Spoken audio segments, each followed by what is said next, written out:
त्या 6 महिन्यामध्ये किती अमाऊंट असेल, ती किती कमवली असेल, आता मी कितीचा टर्नओव्हर असेल तो? म्हणजे कंपनीचा जर विचार केला तर दोस्त बोली मी सोन्याची जी झाली होती ना आमच्या फॉर्मची, ते 800 रुपये ग्रॅमनं 50 किलो सोनं उचललं होतं. 800 रुपये ग्रॅमनं सोनं पडलं होतं आणि 24 कॅरेट सोनं. देव आहे, देवावल्या पाठीशी. मी मंदिरात जरी गेलो तरी मी मंदिरात फक्त देवाला एकच म्हणतो, बाबा फक्त लढायला बळ दे देवा, बाकी काहीच नको, फक्त तू लढायला बळ दे. लाख प्रॉब्लेम येऊ दे, मी एकटा खंबीर आहे लाखच्या लाख प्रॉब्लेमला. आता यावेळेस कसं झालं माहिती आहे का, मी तुम्हाला म्हणलं ना की तुमच्या आणि माझ्या लाईफमध्ये जर सोशल मीडिया जर नसती आली तर कदाचित आज आपण एक थोडं सामान्यच किंवा काहीतरी असं प्रकारचं काम करत राहिलो असतो. काय तर केरळला जायचं काय माझं असं नव्हतं डोक्यात की बाबा हे झालं मी केरळला चाललोय. केरळला जायच्या आधी मी कर्नाटकला गेलतो. मग कर्नाटकमध्ये मला असं होतं की मी त्या टायमाला फिरत होतो, माझ्या डोक्यात जॉब चिप्स नव्हतं, खिशात थोडेफारच पैसे होते काय लिटरली 1700-1800 रुपये. पण असं झालं की मी मैसूरमध्ये असताना मी संध्याकाळी बघा योगायोगच बरं का हे, म्हणजे मला पण ते नंतर आठवलं की बाबा मी का केरळला आलो. तर मग ती मी विचार केला डोक्यात की बाबा हा ह्यामुळे मी केरळला आलो. तर केरळ जायचं काय नव्हतं, फक्त मैसूरमध्ये होतो आणि 9-9:30 वाजले होते आणि ती लास्टच गाडी होती केरळ जाणारी. आता म्हणलं कुठं हॉटेल घेऊन झोपण्यापेक्षा म्हणलं चला केरळच्या गाडीत बसवून रात्रीचा प्रवास गाडीतच होईल म्हणलं, हॉटेल वगैरे घ्यायची गरज नाही. आणि मग ती तशीच गाडी पकडून मग मी केरळला गेलो बघा. आणि केरळच्या इडकी जिल्ह्यामधलं मुन्नार माझं पहिलं होतं. आणि केरळमध्ये पण गेले असं नाही की जॉब वगैरे, परत असं झालं तिथलं पैसे संपत आलं. 100-150 केशात राहिल्यावर मग प्रेशर भयंकर यायला लागला. आणि त्या प्रेशरमध्ये मी असं नाही केलं बरं चल लगेच जॉब पकडायचा. परत मी माझा मोबाईल विकला. 4,500 मोबाईलचं आलं. परत मी ते 4,500 नक्की चालवलं थोडे दिवस असं कंटिन्युअसली. आणि मग परत एक दिवस असं आला की म्हटलं नाही आता जॉब करणं गरजेचंच आहे, आता विकायला काय राहिलंच नाही म्हणलं जवळ. मोबाईल विकला, सगळं विकलं. मग त्यामुळेच मी हे हॉटेलमध्ये जाऊन वॅकन्सी विचारली की do you have any job वगैरे असं तसं. मग ते म्हणले फ्रंटला तर काय नाहीये, हाऊसकीपिंगचा जॉब आहे म्हणले, माहिती झाडू पोछा वगैरे महाराज जॉब आहे, नो प्रॉब्लेम. कारण त्या टायमाला माझ्यासाठी असं होतं की जॉब मिळणं म्हणजे असं होतं की मस्ट निडेड हो. पगार बिगार तर नंतरच्या गोष्टी, तुम्ही पहिले मला जॉब देताय, मला संध्याकाळी राहायला खायला भेटते, तीच माझ्यासाठी मोठी गोष्ट होती. पण केरळ तशी सुरुवात झाली मग हाऊसकीपिंगचा जॉब करत करत. पण जी केरळमधलं जेल म्हणा किंवा जी केरळमध्ये झालेला करोडपतीचा प्रवास आहे ही मला कधी म्हणजे मला पण वाटलं नव्हतं. कारण माणूस म्हणलं ना एखाद्या गोष्टीत पडलं का ते पडत पडत काय होतं मग ते ऑटोमॅटिक त्या जीवनात घडतं आणि मग ते क्षेत्रात पडतं. खरं तर मी ह्या गोष्टी कॅमेरावरती एवढं उघडपणे बोलू शकलो नसतो जर माहिती केस वगैरे क्लिअर झाला नसतं किंवा त्या गोष्टी नसत्या. पण मी आता तुम्हाला बिनधास्त सांगू शकतो, केरळ आणि सोनं ही जुनं नातं आहे. जेवढं भारताच्या बाकी राज्यामध्ये 26-27 राज्यामध्ये जेवढं सोनं नाही त्याच्या 3 ते 4 पट ही केरळच्या एवढ्या छोट्या जागेमध्ये सोनं आहे. विचार करा, म्हणजे भारताचं 58% सोनं हे एक तर केरळ राज्य होल्ड करते. बघा 50% पण 58 म्हणजे अर्ध्यापेक्षा जास्तच. आणि का माहित आहे का, कारण त्यांच्या ती कल्चरचा भागच आहे. लहान मुलगा असो कोणी असो सोनं घालणं म्हणजे त्यांच्यासाठी पैंजण सोन्याचे असते त्यांचे. विचार करा, केरळ असं एकमेव राज्य आहे जिथं 60%-70% महिलांकडे सोन्याचं पैंजण असेल. सो मला ती सोनच म्हणजे सारखं ट्रिगर व्हायला लागलं. लोक सोन्यातच आहेत हो केरळचे, गरिबी नाही, पैसा भयंकर. केरळची घरं म्हणजे सेलिब्रिटी सारखी घरं, शेतकऱ्याची घरं सेलिब्रिटी सारखी घरं आहेत. कारण त्यांचं ते असं झालंय की बाकी भारतावरती इंग्रजांनी राज्य केलं पण केरळवरती पोर्तुगीज लोकांनी राज्य केलं. त्यामुळं बाकी भारतासारखा केरळ नाही, त्यांचं खाणीबाण राहणीमान वेगळं त्यांचं थोडंसं आहे. मग त्यातनंच असं झालं की यायला मला म्हणलं हे सोन्या क्षेत्र. मग मला थोडंसं माहिती वगैरे झाल्यावरती आता मी सोशल मीडियावरती खोटं बोलायचो, मी म्हणायचो शेअरिंग मधनं शेअर मार्केटमधनं ट्रेडिंग मधून मी कमवलेत, पण ते त्या टायमाला मी उघड बोलू शकत नव्हतो. पण आपलं फोनवरती बोलणं व्हायचं. येस, पण त्या टायमाला आपलं आम्ही तुम्हाला सगळं क्लिअर सांगायचं त्या टायमाला. तर ते हेच आहे की दादा केरळमध्ये सोन्याच्या भरपूर साऱ्या गोष्टी चालतात. मला पण परत असं झालं की अरे किती दिवस जॉब करणार, तीच मेंटॅलिटी परत झाली थायलंड सारखीच. इथं सुरुवातीला भारी वाटतं, परत 1-2 महिन्यांना वाटतं की जॉब असं व्हायला लागलं. बरोबर. आणि मग परत मी ते फर्म बरोबर ती माझं झालं बोलणं आणि मग मी त्यांच्यासाठी या गोष्टी करत राहिलो. फर्म बरोबर म्हणजे अशा पण काही फर्म्स आहेत येस की ज्या याच्यामध्ये इन्व्हॉल्व्ह आहेत कम्प्लिटली दादा. तरी मी लय बारक्या फर्मसाठी काम करत होतो खरं सांगतो. आणि यांना ह्या फर्म्सला गव्हर्नमेंटचा सपोर्ट असू शकतो? नाही, नसेल. फर्मचा सपोर्ट गव्हर्नमेंटला असतो, गव्हर्नमेंटचा सपोर्ट फर्मला नाही. अच्छा. फर्म एवढे पॉवरफुल असते की गव्हर्नमेंट कुठलाच माणूस त्यापेक्षा मोठा नसतो. कारण फर्म हे बनतं ते कमीत कमी 50 ते 60 करोडपती एकत्र येतात. अच्छा. त्याला कंपनी का म्हणत नाही माहिती आहे का, कारण कंपनी किती असते मॅक्सिमम 4, 5, 10 लोकांची. ही फर्म काय काम करते मग? फर्म असं आहे की दादा कंपनी म्हणलं ती पर्टिक्युलर असते, बाबा ह्याची कंपनी त्याची कंपनी. फर्म म्हणलं का सगळं झालं त्याच्यामध्ये. फर्मच डिसाईड करणार की पुढचं ते कशावरती काम करणार आहेत. फर्म म्हणजे एक असा ग्रुप झाला दादा की ज्या खाली लिगल पण कामं चालणार, इलिगल पण कामं चालणार, ज्या खाली असं कुठलंच डिपार्टमेंट नाही, पोलीस असू द्या, कुठलं तुम्हाला तो सिक्युरिटी असू द्या, का सायबर डिपार्टमेंट, असं कुठलं डिपार्टमेंट नाही की जी फर्मच्या ह्याच्या खाली हे करत नाही. कारण फर्मकडे असतो भयंकर पैसा, भयंकर कॅश, भयंकर पॉवर, गाड्या भरपूर. काम करणाऱ्या लोकांना ते अशा गाड्या वगैरे देतात माहिती आहे का, अशा नॉर्मल जे म्हणतो होंडा सिव्हिक वगैरे गाड्या नव्हते, अशा सिक्युरिटी वगैरे ठेवलेत त्या फर्मनी माहिती आहे का, की जर काय झालं लेट वगैरे किंवा भट्टी येतात त्यांच्या सोनं गाळाच्या भट्ट्या. जर म्हणजे माझ्यासाठी ती क्षेत्र दादा, आता बघा लोकांना कदाचित माझे सध्याचे सोशल मीडियावरचे पोस्ट बघून वाटणार नाही की हा माणूस करोडपती होऊन गेला, पण ती एक माझ्यासाठी पिरियड होता, एक 4 ते 5 महिन्याचा पिरियड, ज्याच्यामध्ये मला असं काम भेटत गेलं ना, आणि मी पण असं बिंदास्त करत गेलो, विषयच नाही, भीतीच नाही मनामध्ये काय पकडलं आणि ही होईल आणि ती होईल, ती म्हणलं ती पुढच्या पुढं भीती ठेवून कामच करायचं नाही. पण असं झालं की ती म्हणतात ना की चुकीची कामं करून किती दिवस तुम्ही चांगलं राहणार किंवा किती दिवस पैसे कमवणार, कधी ना कधी एखाद दिवस येणार आणि ती कुठं तर बिंग फुटतं, फुटत मग ते असं होतं की जसं माझं फुटलं, पकडलं गेलो, सगळ्यावरती जप्ती आली, जेलमध्ये गेलो, अडचणी आल्या, जेलमधून परत सुटून आलो आणि आता सगळ्या गोष्टीचा विषय सोडून दिलाय मी. त्या 6 महिन्यामध्ये किती अमाऊंट असेल, ती किती कमवली असेल, आता मी कितीचा टर्नओव्हर असेल तो, म्हणजे कंपनीचा जर विचार केला तर वैयक्तिक ओपनच नाही कंपनीचा टर्नओव्हर. वैयक्तिक तुमच्याकडे जे काम असेल, जे तुम्ही केलं असेल XYZ. मी जे काम करत होतो ना, मी कंपनीमध्ये खरं सांगू, मी ज्या प्रकारचं काम करत होतो ना, त्या काम करण्यासाठी कंपनीला एक पर्टिक्युलर माणसं पाहिजे असते, ती जी माणसं धाडसी आहे, ती जी माणसाची पोलीस वगैरे आल्यावरती हे सर सर साहेब साहेब करत नाही, ती मी त्यांची बॉडी लँग्वेज अशीच आहे नॉर्मलच. कुणी पोलीस अधिकारी चेकिंग असो, जरी माझ्या अंगाला सोनं असायचं काय मी येताना काय, तरी सुद्धा चेकिंगला गेल्यावर असं नाही की बाबा मला घाम फुटला आणि मी नॉर्मल असणार, उलट सिक्युरिटीला हसून स्माइल वगैरे करायचं, समजलं का पोलिसांना, म्हणजे त्यांना सुद्धा वाटतं की हा समथिंग इज नॉर्मल. त्यातनं झालं, पण असं झालं की आता हे सगळं बिंग फुटायला कारण होतं ती तुम्हाला म्हटलं ना इराणचं पोरग. आता मी ज्या फर्मसाठी काम करतो तिथं केरळनं बाहेर देशातील पण पोरं ठेवलेत माहितीये का, इराणचे आहेत, काही इराकचे आहेत, बहरीनचे 2-3 आहेत माहितीये का, मी ज्यांना भट्टी वगैरे सोन्याचं काम परफेक्ट जमतं. तर हीच आहे की जी फर्म काय करतं, आता जी सुदान, यमन, वमन ही देश आहेत, देश भयंकर गरीब, पण देशात सोनं लय आहे आणि ती सोनं सगळं चालतं ती ही माफिया लोकांच्याच अंडर खाली, त्याच्यावर गव्हर्नमेंटचाही नाही. मग ती माफिया लोक काय करतात, ते अशा डील काढतात, म्हणजे थोडक्यात स्लॉट काढल्याने त्यांना कसं घाणा लागला, खाणीत भेटलं बरं का 400-500 किलो आहे, तर हे सगळं प्रायव्हेटमध्ये फर्मला लगेच डिक्लेअर होतं, एवढा एवढा माल आहे, बोली लागते. आणि दादा मी तुम्हाला सांगू ना, सगळ्यात स्वस्त बोली मी सोन्याची जी झाली होती ना आमच्या फर्मची, ते 800 रुपये ग्रॅमनं 50 किलो सोनं उचललं होतं, 800 रुपये ग्रॅमनं सोनं पडलं होतं. आणि 24 कॅरेट सोनं, मी ती सोनं परत प्रोसेस करून जेव्हा मार्केटमध्ये येतं, आपण जेव्हा अंगठ्या वगैरे सोनं चेन वगैरे घालतो ना, ती सोनं असतं लिटरली 18 ते 18.5 किंवा मॅक्सिमम 19 कॅरेट. ही गोष्ट आणखी कोणालाच माहित नाही दादा, पण दुकानदार काय म्हणतात की 22 कॅरेट आहे, 23 कॅरेट आहे, जे की त्यांना बोलणं गरजेचं असतं. पण त्यामध्ये कसं टंगस्टन वगैरे बाकीचे धातू थोडेफार आणखीन त्यामध्ये सायनाइड वापरतात, ज्याला आपण विष म्हणतो. तर ती सगळं हे करून मग ती सोन्याचं वाढवतात. म्हणजे ते 800 रुपये ग्राम सोनं परत विकायचं म्हणलं मार्केटमध्ये, तर ते त्यांना 500-600 रुपये ग्रामच झालं बघा, म्हणजे समजलं ना ऍड करून ह्या त्या गोष्टी. तर तेच आहे, पण असं कुणी पण ती सोनं घेऊ शकत नाही, कारण त्याला लागते कॅश व्यवहार, त्याला लागतं फर्मचा हात, त्याला पॉवर लागते ती एअरपोर्टवरती, जिथून तुमच्या बॅगेज चेकिंग होतात ना, त्या चेकिंग ऑफिसर बरोबर तुमची सेटिंग पाहिजे. दुसरी सेटिंग सगळ्यात मेन एअरलाईन बरोबर ती सेटिंग. एअरलाईन बरोबर सेटिंग नसली का कामच होणार नाही, फक्त एअरपोर्टवरती सेटिंग असून काहीच फायदा नाहीये. तर माझ्या फर्मचं ही जी होती ना, ती सगळी सेटिंग प्रॉपर होती. एअरपोर्ट आणि एअरलाईनचे लोक मॅनेज होतात कम्प्लिटली सर. आणखीन पण 2024 मध्ये ऑन कॅमेरा बोलतो, अशी एक सुद्धा एअरलाईन नाही की जी मॅनेज होत नाही. आणि एअरलाईनचं मेन प्रॉफिट तिथूनच आहे. एअरपोर्ट आणि एअरलाईन इलिगल काम करतात 100% दादा, आणि ते करावंच लागतं, नाही केलं तर ते चालणारच नाही, इकॉनॉमी होणारच नाही.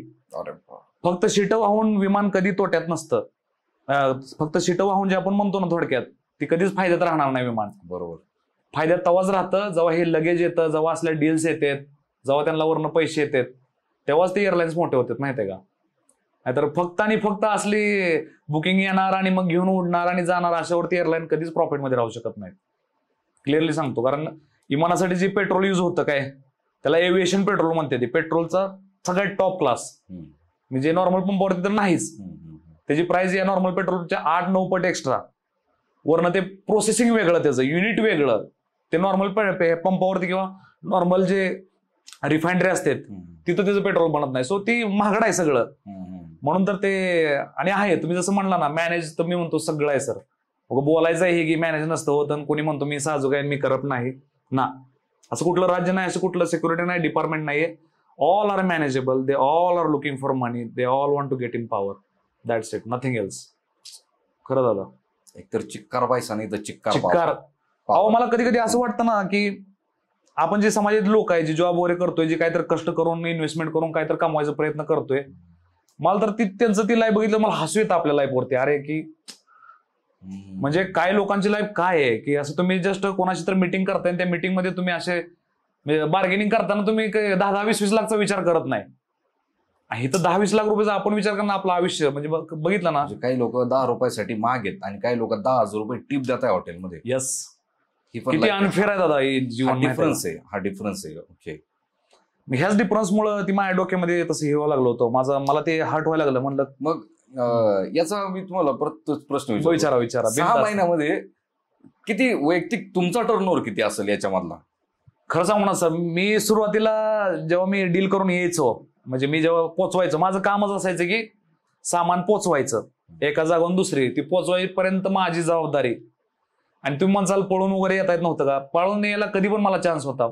माझी इच्छा होती कधी एअरपोर्टवरून बाहेर आला बसनं जातोय, पण एकच नियम आहे, पळून गेल्यावर गोळ्या घालणार कंपनीनं. येस, एकच तेवढं त्यांचं अग्रीमेंट आहे सोन्याच्या लाईन मध्ये, आणि ते लिटरली होतं.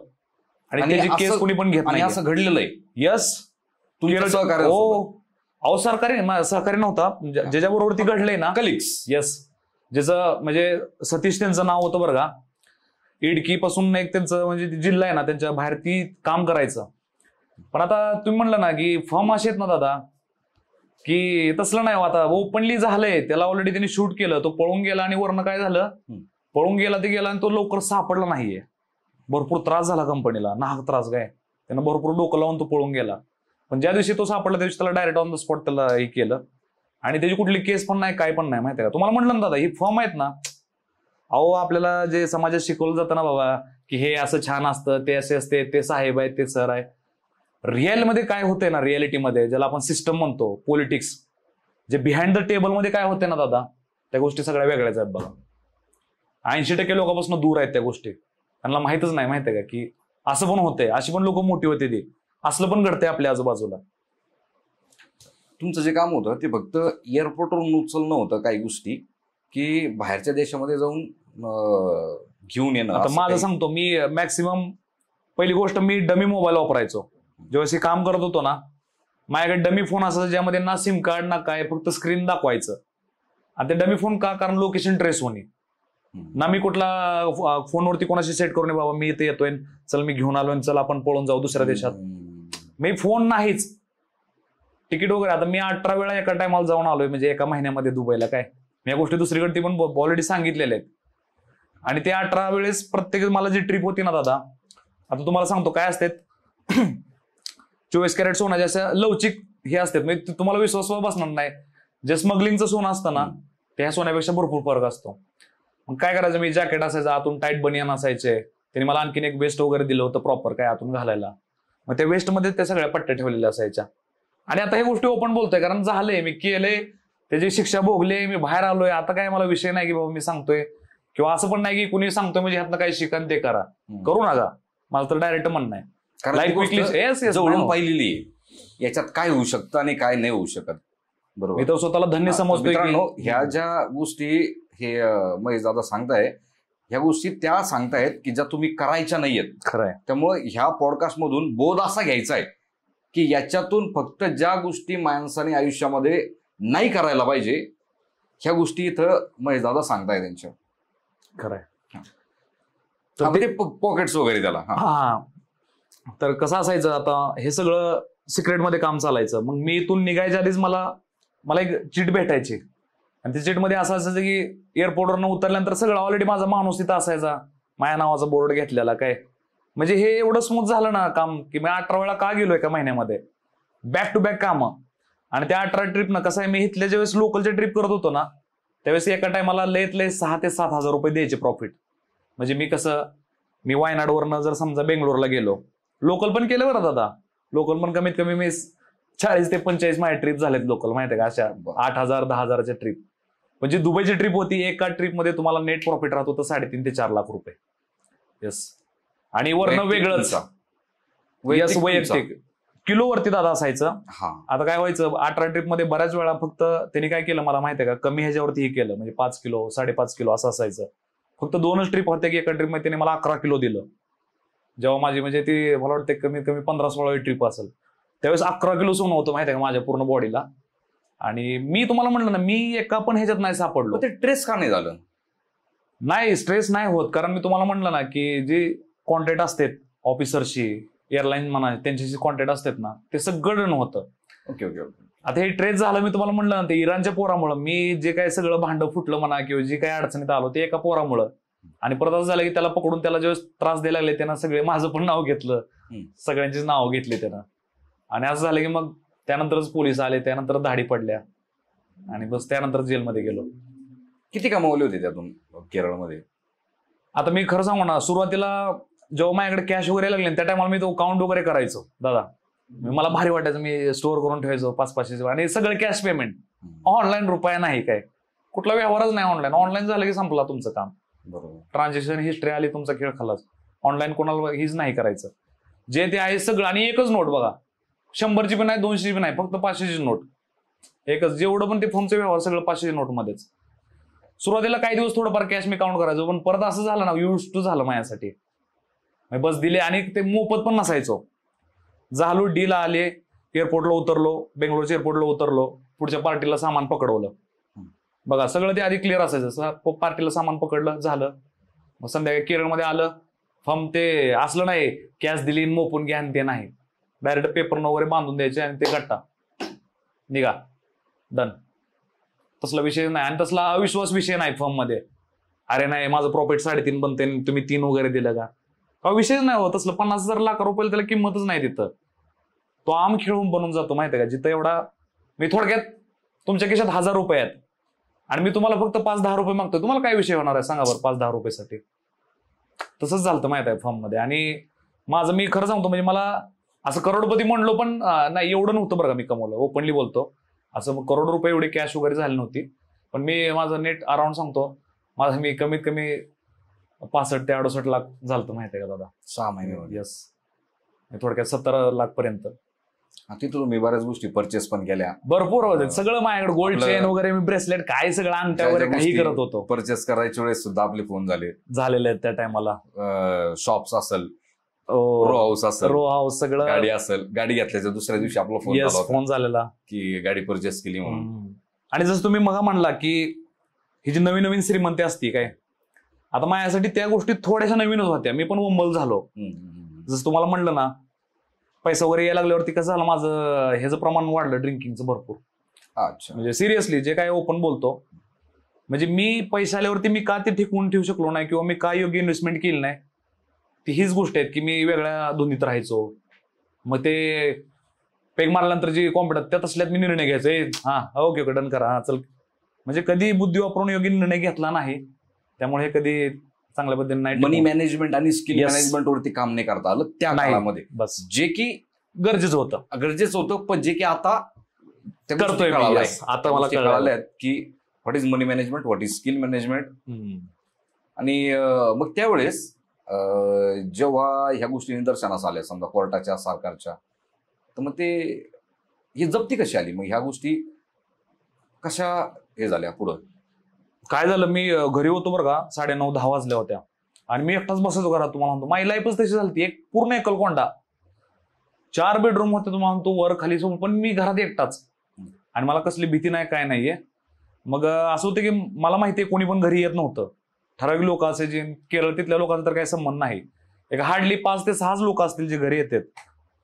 मग मी काय थोडंसं झालं मला कन्फर्म. त्या दिवशी पण असं झालं की ते लोक आली, त्यांनी पहिल्यांदा खिडकीतनं बघितलं पोलिसांनी काय, आणि सगळे सिव्हिल ड्रेसमध्ये आले होते. मग जेव्हा ओपन केलं, मला बिलकुल आयडिया नाही की पोलीस वगैरे आहेत काय आहे. मी त्या टायमाला फुल ड्रिंक केलेलं होतो खरं सांगतो.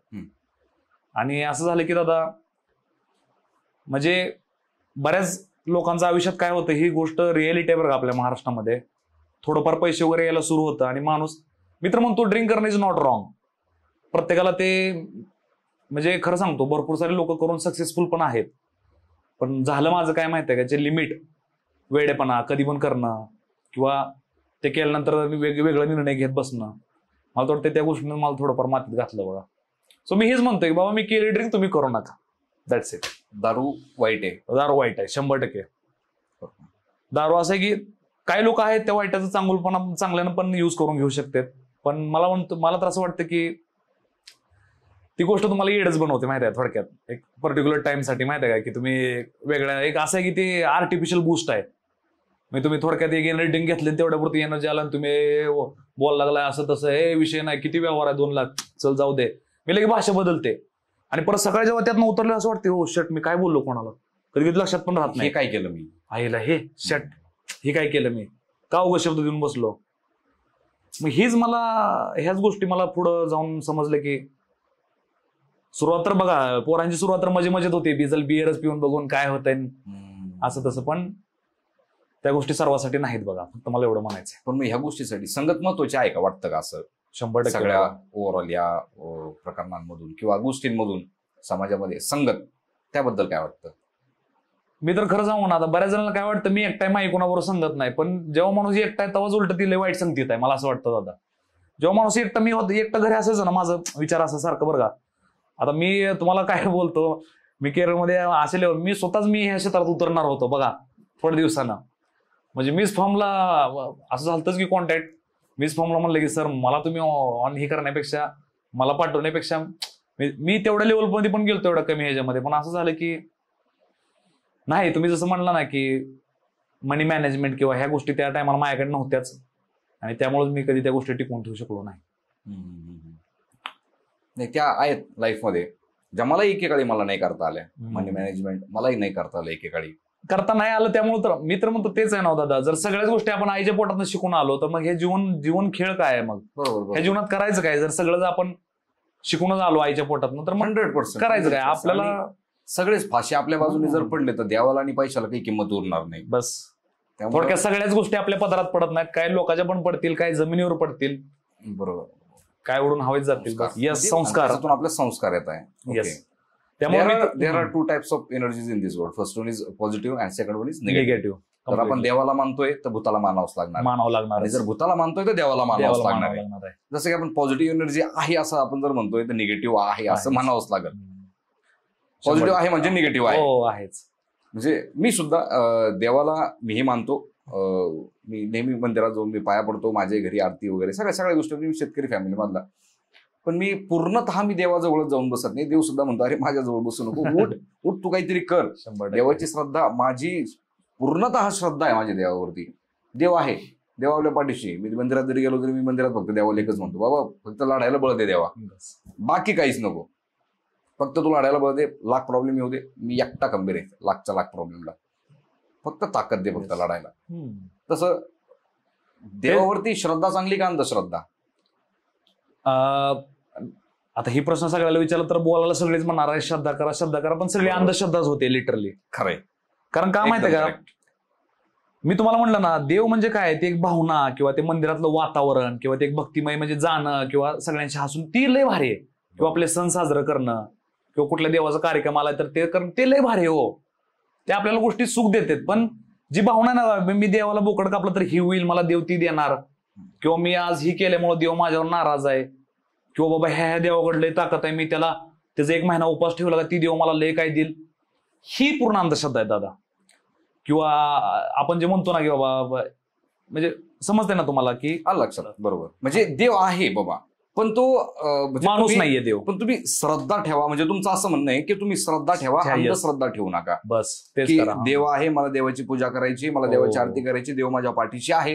पण देव माझ्या पाठीशी उभा राहून सगळं काही देवच करल ही झाली अंधश्रद्धा. बिलकुल. मी घरात बसून राहणार मी फक्त देवाची पूजा करणार देव मला येणार आणि पैसे देऊन जाणार आणि देव म्हणणार आता चल उठ तुझे चांगले दिवस चालू झाले. ही झाली अंधश्रद्धा. खरंय. त्यासाठी देव काय म्हणतोय की बाबा तूही उठ आणि कामाला लाग. तू काहीतरी कर तेव्हा मी तुझ्या पाठीशी उभा राहील ताकदीने. पुन्हा आपण तेच म्हणू शकतो स्किल तुमचा पेशन्स तुमचा संयम तुमचा स्ट्रगल ह्या गोष्टींवरती तुम्हाला काम करावं लागणार आहे. तेव्हा देव वरच्या रूपामध्ये येऊन तुम्हाला त्याच्यामध्ये भर घालणार आहे. जर तुम्ही देवापुढं फक्त मोकळा ग्लास जर पुढं करताय देवापुढं तर देव पण म्हणतोय अरे तो मोकळा आहे रे सगळंच मी कसं टाकू. अगोदर तू अर्धा तर भर अर्धा टाकायला मी उभा आहे जो की टाकत नाही. मध्यंतरी तुमचा तो निळावंतीचा एक व्हिडिओ होता, येस. वाचलाय का निळावंती? मी निळावंतीचं ट्रान्सलेटर व्हर्जन वाचलं. आता काही लोकांनी मला कमेंट केली मराठी भेटतच नाही, हे नाहीये. काय आहे, पॉंडिचेरी बरं का, पॉंडिचेरी पासून एक आरोल नावाचं गाव आहे, तमिळनाडूला एक चिटकून छोटस माहितीये तुम्हाला. सो ती असं एकमेव गाव आहे, त्या देवामध्ये ना कुठलं मंदिर आहे, ना कुठली जात आहे, ना धर्म नाही, काहीच नाही, पोलीस स्टेशन नाही, काही नाही तिथं काय. आणि लोक थोडक्यात माहिती त्यांचं जीवन बिना नियमांचं आहे. बरोबर, की असंच असेल. दुसरी गोष्ट ती सोशल मीडियापासून पण लांब आहेत. बरोबर. तसलं कॅमेरा वगैरे हे नाही, काय नाही. मग मी हे म्हणलो ती बरं, मग ते करतात काय लोक तिथं. आता मी तुम्हाला म्हणलं ना की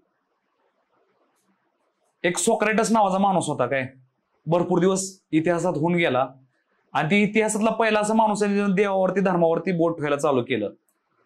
तर त्या टायमाला लोक एवढी त्याला खतरनाक त्रास झाला की त्याला गाव सोडून जायला लागलं, त्याला लोक मारायला त्या जीवावर उठली, काय की तू बोललाच कसं आमच्या देवाला. तरी पण तो माणूस मागं हटला नाही. त्यानं लोकांच्या गोष्टी ती क्लिअरच करत राहिला. पुढे जाऊन ती गोष्ट काय म्हणला माहितीये का, देवामुळेच समाजामध्ये लाच घेणं, लाच देणं सुरुवात झाली. मग लोक आणखीन भडकली, लगा तो देवालाच लाच घ्यायचं द्यायचं म्हणतोय, काय कारण आहे. मग त्यानं सांगितलं की तुम्ही देवापुढे ती घेऊन जाताय, हे आमचं आहे आणि माझं एवढं एवढं काम कर. तुम्ही दानपेटी टाकताय पैशाने, म्हणताय की मला सुख येऊ दे. मी ती व्यवहार झाल्यासारखा आहे. किंवा पंढरपूरला असतील किंवा बऱ्याच ठिकाणी बालाजी आहेत, तिथं लोक काय करतात, नाही मी विठ्ठलाला सोन्याची मी माळ घालतोय, माझं सगळं, माझं साकडा आहे, माझं ती होऊ दे पूर्ण, माझा नवस आहे, मला बाळ होऊ दे. आता ह्या गोष्टी चुकीच्या नाहीत, त्या बिचाऱ्याची श्रद्धा आहे, त्या बिचाऱ्याचं ती प्रेमच आहे. पण त्यातनं जी सारांश निघतोय, त्यातनं जी तथ्य निघते, ती तथ्य अंधश्रद्धा आहे, आणि त्याला काही किंमत नाहीये दादा. बरोबर. त्यामुळं देव धर्म ह्या त्या गोष्टी समाजासाठी चांगल्या आहेत, त्या असायला पाहिजे, सण साजरा करायला पाहिजे. पण देव माणूस नसतो, आणि देव कधी कुठलं, मी खरं सांगतो बरं का, लिटरली असं कोणीच नाहीये. माणसानं माणसाला बनवलं नाही. जसं लाखो किडो, मुंग्या, बॅक्टेरिया, सूक्ष्मजीव आहेत ना, तसंच आपण आहे. फक्त आपण लय स्वतःला हुशार समजतोय, मी हुशार आहे, मी स्पेशल आहे. पण आपल्यामध्ये, आणि तुम्हाला म्हणतो हे उंदर, शेरड नाही, कुठलाही तुम्ही सजीव घ्या, त्याच्यामध्ये आपल्यामध्ये काय फरक नाही. त्याला मेंदू आहे, ती श्वास घेते, त्याला भूक लागते, आपल्याला भूक लागते, त्याला फॅमिली आहे, त्याला बी संभोग केल्यावरती मुलं बाळ होते, त्याला पण परिवार आहे. फक्त माणसाची ती वैचारिक लेवल नाही तशी की ती त्याची दुनिया समजून घेणं आपण. कळलं दादा. त्यामुळेच मध्ये मी जी काय तुम्हाला आता समजतंय, मी जी गोष्टी मी काय एवढं तुम्हाला बोलतोय माहितीये का, अशा गोष्टी कोणी कोणाला बोलू शकत नाही. हो, समोरचा माणूस पण तेवढा पाहिजे की त्याला ह्या गोष्टीचं समजतंय, किंवा ती सुद्धा त्यातनं कुठंतरी गेलाय, त्याला पण ह्या गोष्टींची जाणीव आहे. त्यामुळेच कदाचित मी एवढं ओपनपणे बोलतोय तुमच्याशी की अशा गोष्टी आहेत. मग केरळमधला जो प्रवास संपला तिथला, स्मगलिंग वगैरे सगळ्या गोष्टी, त्याच्यातून सगळं जेल वगैरे झाल्यावरती मी तिथला किती महिन्यांचा प्रवास जेल मधला होता? जेलमध्ये मी 2 महिने 5 दिवस राहिलो. आणि ज्या दिवशी मी जेलमधनं बाहेर आलो, आता माझा गैरसमज झाला की माझी चेन वगैरे त्यांनी घेतली होती ना, मोबाईल घेतला होता. आता मला गैरसमज झाला, मला वाटलं महागारी देतील, पण ते जेलमध्ये पण नाही, त्यांनी ते फॉरेन्सिकला पाठवलंय. म्हणजे बाबा, आणि ते काय करायचे, माझे फोन ऑन ठेवून बघायचे की कोणाचा फोन येतोय, कदाचित दुसऱ्या फॉर्मचं काय आहे का, किंवा असं समजलं ना, अशापर्यंत त्या गोष्टी गेल्या. त्यामुळं केरळमध्ये जे काय 2 महिने किंवा 2 महिने 5 दिवसाची जेल होता ना, त्या जेलनं जेवढं 4-5 वर्ष राहून जेवढं शिकवता आलं नसताना, तेवढं मला तेवढं कमी वेळेत शिकवलंय. आणि असं झालं की बाहेर आल्यावरती मला वाटलं माझा मोबाईल भेटेल, माझं डोक्यात 30 यार म्हणलं, माझ्याकडे चेन आहे, मोडली का म्हणलं की येतील म्हणलं, 80-90 रुपये येतील म्हणलं. माझ्या डोक्यात 30 सोन्याची चेन जाऊन मोडायचे बाहेर. पण बाहेर आल्यावर ती पण भेटलं नाही मला. आणि अशी परिस्थिती झाली की गार्डनं मला 100 रुपये दिलं, बाहेरच्याच बरं का, त्या गार्डनं, त्याला पोलीस पण म्हणू शकत नाही, गार्ड होते काय प्रिझनरचे, प्रिझन गार्ड म्हणतो त्यांना. त्या गार्डनं मला 100 रुपये दिलं, आणि ती म्हणली की नाही असे बरे कैदी असतात, पैसे वगैरे नसतात, आम्ही देतो, जा म्हणले वगैरे तिकिटाला वगैरे ह्या त्या गोष्टी. आणि तिथून जेव्हा मी आलो त्या टायमाला मी एक कोतामंगलम नावाचं गाव आहे बरं का, मी तिथं बस स्टँडवरती थांबलो होतो. आणि ती प्रवास झाला जी केरळमध्ये मी भिकारी व्हायचं. मग तिथं असं झालं की मी 4-5 दिवस बस स्टँडवरती राहिलो. मी लिटरली लोकांना पैसे मागायचो. मी म्हणायचो ब्रदर, आणि इंग्लिशमध्ये बरं का, असं पण नाही, कारण केरळमध्ये हिंदी येत नाही कोणाला. मग त्यांची भाषा पण मला एवढी फ्लुएंट नाही की बाबा की मी सगळ्याच गोष्टी व्यवस्थित मांडू शकतोय. बेसिक मल्याळम येतंय, म्हणजे डीप मल्याळम मला येत नव्हतं. मग मी त्याला इंग्लिशमध्ये म्हणायचो, brother can I ask you something. म्हणजे आता केरळमध्ये इंग्लिश बऱ्याच जणांना येते, आणि मी विचारता पण असा माणूस मी विचारायचो की बाबा जेणेकरून काहीतरी होईल, करू शकेल थोडंफार हेल्प. मग तो म्हणायचा tell me brother what happen. कारण त्याला पण माझ्याकडे बघून असं वाटत नव्हतं की बाबा हा भिकारी आहे. मग मी त्याला म्हणायचो, brother I have little money problem, I just came out of prison, I need little bit money for my settlement, food or little stay, बरं का. आणि मी ती गोष्टी क्लिअरली सांगायचो. आणि लिटरली मला मग लोक हेल्प करायचे, कोण 100 द्यायचं, कोण 50 द्यायचं, कोण म्हणायचं मी चल स्कॅन करतो तू जेवण कर. असं लिटरली 8-9 दिवस काढलं. आणि 9व्या दिवशी असं झालं की परत फर्मचाच माणूस मला एक भेटला. आणि तो मग त्यानं काय केलं, मला 20-30 हजार रुपये कॅश दिली परत काढून त्यानं. मग मी त्यातनं परत मोबाईल वगैरे घेऊन मग थोडंफार केरळमध्ये मी थोडंसं सेट झालो 4-5 दिवसासाठी. आणि म्हणलं की आता बास झालं, आता हे थोडंफार पैसे घरी तर जायला आपल्याकडे आहेत म्हणलं, मोबाईल पण एक घेतलाय म्हणलं, आता ह्याच्यापेक्षा काय तर आणखी विचित्र होईल म्हणलं, त्याच्या आधी म्हणलं निघावं आपण. आणि असं होतं की निघताना परत फर्म दुसरे मला म्हणत होते की आहे परत काम, अहो आता वेगळं काम आहे, हे काम आहे. पण ते मी रामरामच ठोकला त्याला, नकोच म्हणलं ते हरामचा पैसा. 4 कामं चांगली करावी, त्यातनं भले थोडंफार पैसे कमी येऊ द्या, पण ती माझं मन असं वंबल नाही होणार आपलं, समजलं, चांगल्या ठिकाणावरून येऊ. येस. मग तिथून परतीचा प्रवास, तिथून मग येस परतीचा प्रवास होते. जेव्हा तुम्ही बाहेर आले तेव्हा तुम्ही मोबाईल घेतला, तेव्हा फोन तुम्हाला नवीन नंबरवरून मला फोन आला. हो, हॅलो कोण बोलतोय? दादा महेश मोठे बोलतोय. दादा कुठं गायब आहे तुम्ही? मी तुम्हाला मध्यंतरी फोन पण केला. हो, लागला नाही, आपली भेटच होणार होती हो दादा. सगळं ती 2-3 महिन्याचा पिरियड होता ना तो जेलमध्ये, मी त्यावेळेस फोन पण केला, फोन स्विच ऑफ लागला मला. म्हटलं स्विच ऑफ असेल, काही कामामध्ये असेल, मलाही माहित नव्हतं. तुमचा जेव्हा फोन आला त्यावेळेस मला कळालं की अरे बापरे, म्हटलं असा सीन झाला. मग त्याच्यानंतर घरचा परतीचा प्रवास, मग तो तिथून पुन्हा घरी आल्यानंतर घरच्यांची त्यावेळेस पुन्हा रिॲक्शन कशी होती, की आईची किंवा मोठ्या भावाची, जेव्हा हा निर्णय घेतला की आता मला घरी जायचंय. आता यावेळेस कसं झालं माहिती आहे का, मी तुम्हाला म्हणलं ना की तुमच्या आणि माझ्या लाईफमध्ये जर सोशल मीडिया जर नसती आली तर कदाचित आज आपण एक थोडंफार सामान्यच किंवा काहीतरी असं प्रकारचं काम करत राहिलो असतो काय. आता झालं काय, जेव्हा मी केरळमध्ये होतो आणि येत नव्हतो गावी, त्या पिरियडमध्ये भरपूर कमेंट्स असे यायचे, अरे घरी ये, आई बापाकडे लक्ष द्या, आई बापाला सांभाळ, तिकडे काय मस्ती करतोय. किंवा काय लोक येऊन आमच्या घरच्यांना म्हणायचे, काय हो बोलवा की हो त्याला माघारी, तुम्ही पण किती दिवस झालं त्याला हे ते. म्हणजे असं झालं की काय लोकांनी माझ्या घरच्याला पण हे केलं की बोलवा. आणि आईला पहिलं माहित नव्हतं की माझा असे व्हिडिओ वगैरे काय व्हायरल वगैरे झालेत. काही लोक घरी यायची, स्टँडवरती विचारायचे महेश मोठेच घर कुठे आहे, मग लोक म्हणायचे हो तिथंच आहे पाठीमागं. मग लोक यायची, मग म्हणायचे अहो द्या ना दादांचा नंबर, असं तसं आम्ही व्हिडिओ बघतोय. मग आईला पण कळलं ना बाबा नेमकं काय झालंय. मला आई म्हणायची त्याचा व्हिडिओ तुम्हाला कशाला पाठवतोय. म्हणजे माझ्या आईला काय वाटलं माहित आहे का, की मी घरी बसून व्हिडिओ बनवतोय, मी महाराष्ट्रात सगळ्याला एकेकाला पाठवत बसतोय, तरी पाठवतो, तू बघ असं काय. मी त्या आईला व्हायरल होणं त्या गोष्टी माहितच नव्हत्या. मग आईला पण कुठंतरी जाणीव झाली की आईला पोरगं काहीतरी वेगळं करते, म्हणून लोक येऊन विचारणं वगैरे काहीतरी बदल झालाय. पण यावेळेस जेव्हा मी केरळमधून घरी आलो ना, त्या टायमाला मला असं कुठली चुकीची किंवा हे काय झालं नव्हतं. मला भावाकडनं, आईकडनं, सगळ्यांकडनं, माझी वहिनी, आजी, सगळ्यांकडनं, त्याबरोबर तुम्ही मित्रपरिवार असतील किंवा बाकीचे, मला वाटतं की मला एक चांगलं त्यांनी वेलकम केलं. आणि नाही असं काय झालं पहिल्यासारखं दादा. ती चांगली गोष्ट झाली आणि पुन्हा एकदा आयुष्याची नवी सुरुवात झाली, कमबॅक म्हणू शकतो आपण. पण माझा शब्द लक्षात ठेवा, महेश मोठे हे नाव पुढच्या 2-3 वर्षानंतर फार वेगळ्या लेवलला निघून गेलेलं असेल. जाणार 100%, 100%. तुम्ही आजची तारीख लिहून ठेवा, आजचा टाइम लिहून ठेवा, मी आज काय बोललो तुम्हाला. आणि याच गोष्टी मी तुमच्याविषयी पण म्हणू शकतो. तुम्ही मला 2-3 वर्ष म्हणलाय, पण मी तर म्हणतो की येणाऱ्या वर्ष ते 1.5 वर्षामध्ये 100%. कारण दादा मी खरं सांगू ना, आपलं काय माहितीये का, आपण आता जसं तुम्ही म्हणला की बरीच लोक आली, तात्पुरत्या टायमासाठी फेमस झाली, व्हायरल कुठं 2-4 व्हिडिओ झाली, परत त्यांचा व्हिडिओ चालना, बिचारी डिप्रेशन मध्ये गेली.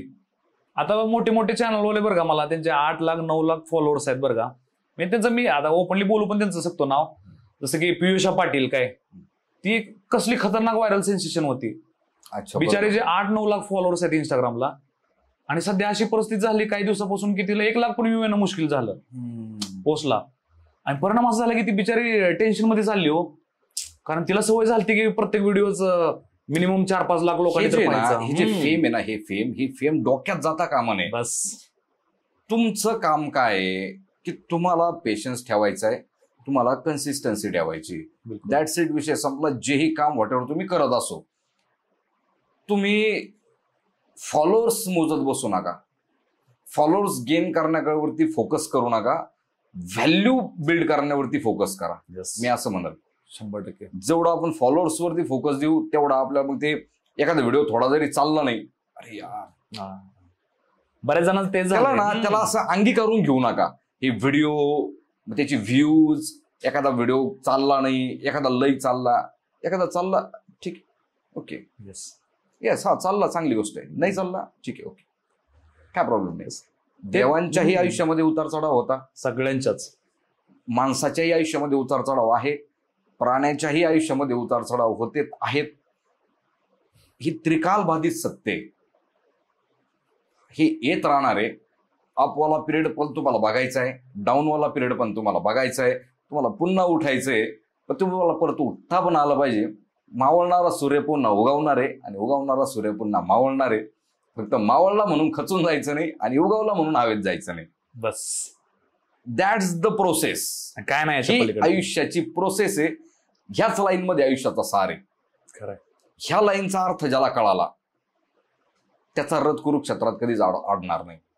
आणि जरी आडला तरी तो म्हणू शकतो, यार फिरसे उठेंगे फिरसे लढेंगे, अभी तो नापी है मुठ्ठी भर जमीन, हमने अभी तो पूरा आसमान बाकी है.